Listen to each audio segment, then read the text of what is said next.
Assalamu alaikum dear students and dear viewers. Class 11th subject education, and today's topic is problems concerning pre-primary education. यानी various problems, जितने भी कौन से problems हैं जो they are concerning pre primary education, ये हमारा आज का टॉपिक है। तो जब हम प्रॉब्लम्स की बात करते हैं प्री प्राइमरी एजुकेशन की, तो नंबर फर्स्ट जो है that is the problems of priority. यानी the first problem is that of priority. जब हम एक्सप्लेन करते हैं, बात करते हैं 4-5 ईयर प्लान्स की, प्री प्राइमरी एजुकेशन जो है it was neglected and the last priority was given to the free and universal education from 6 to 14, from the age group of 6 to 14।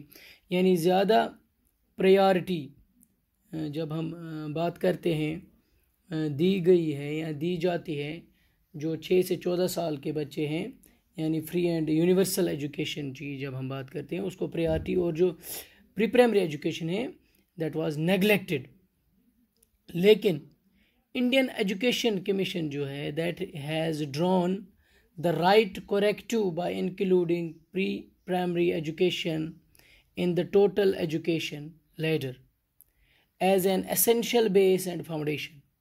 So far as the Education Commission is concerned, वो लोग कहते हैं कि जो pre primary education है it is base and foundation. इत पे अकिस मकानस bed च आसान बेस, इथे पे अमिस बच्चस जब हम उसको प्री प्राइमरी एजुकेशन प्रोवाइड करते हैं, ये इसके लिए एक बेस है, एक फाउंडेशन है। ये एजुकेशन कमीशन कहता है, Indian education commission. The commission has emphasised that pre primary education is of great significance to the physical, emotional and intellectual development of children, specially those with unsatisfactory backgrounds. Specially उन students के लिए जो अनसेटिस्फैक्टरी background से आते हैं, जो गरीब घरों से आते हैं, जो फार फ्लंग एरिया से, रिमोट एरिया से आते हैं, जिनको पता नहीं होता है rules of health and hygiene, जिनको स्कूलिंग के बारे में, जिनको हेल्थ के बारे में पता नहीं होता है, जिनके पेरेंट्स जिनको काम पे रहते हैं और उनको प्रॉपरली केयर नहीं, वो केयर नहीं करते हैं और उनको केयर नहीं मिलता है, तो उनके लिए ये प्री प्राइमरी स्कूल्स या एजुकेशन ज़्यादा, स्पेशली ज़्यादा उनके लिए ज़रूरत, ताकि उनको प्रॉपर केयर मिले। तो नंबर, ये पहली प्रॉब्लम है। Number second is the problem of eligibility. जो जब हम सेकंड क्वेश्चन की बात करते हैं, तो जो प्री प्राइमरी एजुकेशन है it is not meant only for the children of well to do parents. जैसा मैंने, जब हम types of pre primary education की बात करते थे, प्री प्राइमरी स्कूल्स की, तो ये प्री प्राइमरी एजुकेशन जो है ये उन्हीं के लिए नहीं है जो अमीर घरों से लड़के आते हैं, जो जिनका स्टैंडर्ड हाई है, जिन लोगों का, उनके बच्चे उन स्कूल्स में पढ़े नहीं। This education is not meant for those students, it is all the more needed for children of backward families where the parents are illiterate.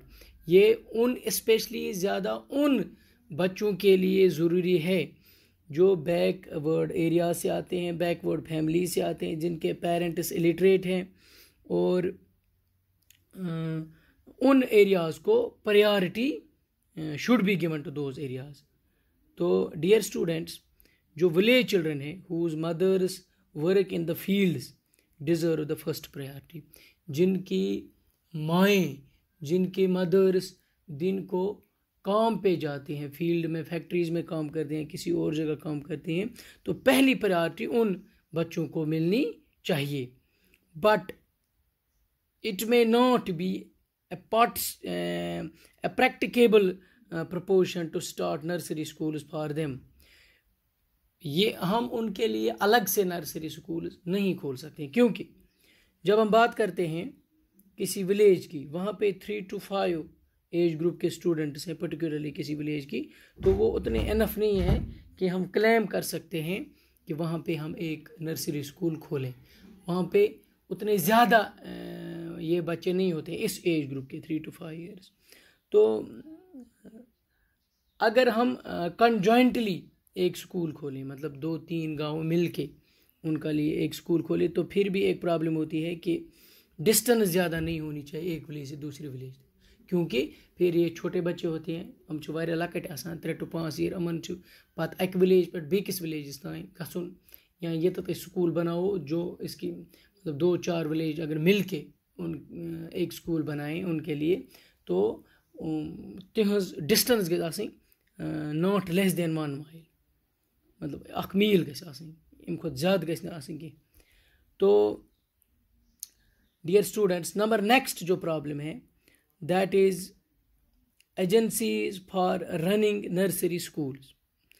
Dear students, ये क्वेश्चन यहाँ पे अराइज होता है whether nursery school should be stated by government और by the private agency. ये भी एक problem थी, इसको भी इंडियन एजुकेशन कमीशन ने सॉल्व किया। The commission after a careful analysis of the dear students, उन्होंने अरेंजमेंट्स किए, तो उसके बाद उन्होंने ये कहा कि private enterprise should be made largely responsible for setting up and running pre primary centres, the states assisting with grant in aid on the basis of equalisation. यानी ये कहा गया कि प्राइवेट एजेंसीज इन स्कूल्स को चलाएं, लेकिन government बाज़ाब्ता तौर पर इन स्कूल्स को एड प्रोवाइड करें। एड ही नहीं बल्कि इक्विपमेंट्स प्रोवाइड करें, कोऑर्डिनेट इनके साथ करें, टीचर्स को ट्रेन करें और उनको सुपरवाइज करें, गाइड करें so far as the aspect of education is concerned. तो एजुकेशन कमीशन ने ये कहा कि प्राइवेट एजेंसीज इनको रन करें, इनको चलाएं इन स्कूल्स को, लेकिन गवर्नमेंट इनको बाज़ाब्ता तौर पर एड प्रोवाइड करे, ट्रेनर टीचर्स प्रोवाइड करे, ताकि ये बच्चों के लिए ठीक रहे। नंबर नेक्स्ट प्रॉब्लम जो है that is the problem of separation from primary school. Sergeant commission जो है वो हम कभी डिस्कस करेंगे इस पे, सर्जेंट कमीशन क्या है। Sergeant commission recommended that instead of attempting to establish full-fledged nursery schools in village areas, a nursery class should be added to the ordinary junior basic primary schools। यानी M बरकस कि इस खोलो अलग nursery school, उसके लिए खर्चा अलग आएगा, उसके लिए अलग पैसा लगेगा। इसके बरकस हम जो प्री प्राइमरी यानी 3 to 5 ईयर्स एज के जो स्टूडेंट्स हैं उनको अटैच करें प्राइमरी स्कूल के साथ, उनके लिए एक अलग क्लास बनाए, या तो LKG UKG बना, उनको ऐड करें प्राइमरी स्कूल के साथ, ताकि जो डियर स्टूडेंट्स इससे क्या होगा, जो वहाँ पे उनके भाई बहन होंगे या उनके पड़ोसी होंगे, वो स्कूल आते या जाते समय उनको अपने साथ लेके चलें डियर स्टूडेंट्स। तो ये सर्जेंट कमीशन ने कहा कि इसके बरकस कि हम अलग से स्कूल खोलें, इसके बरकस हम ये कहें, ये होना चाहिए कि ये जो प्री प्राइमरी विंग है इसको अटैच करें प्राइमरी स्कूल के साथ। तो जब हम कंक्लूजन की बात करते हैं my dear student, so far as the problems of this is concerned, तो importance of pre primary education जो है it has been fully realised by all educationists. तो कंक्लूजन की जब हम बात करते हैं, जो चिल्ड्रन प्ले सेंटर्स हैं for the age group 3 to 6 will be attached to primary school, ये प्राइमरी स्कूल के साथ अटैच होने चाहिए। Private agencies will B encouraged for starting schools and training teachers. जो प्राइवेट एजेंसीज हैं उनको इनकरेजमेंट मिलना चाहिए, वो ताकि वो प्री प्राइमरी स्कूल स्टार्ट करे और एंड ट्रेनिंग टीचर्स। तो डियर स्टूडेंट्स,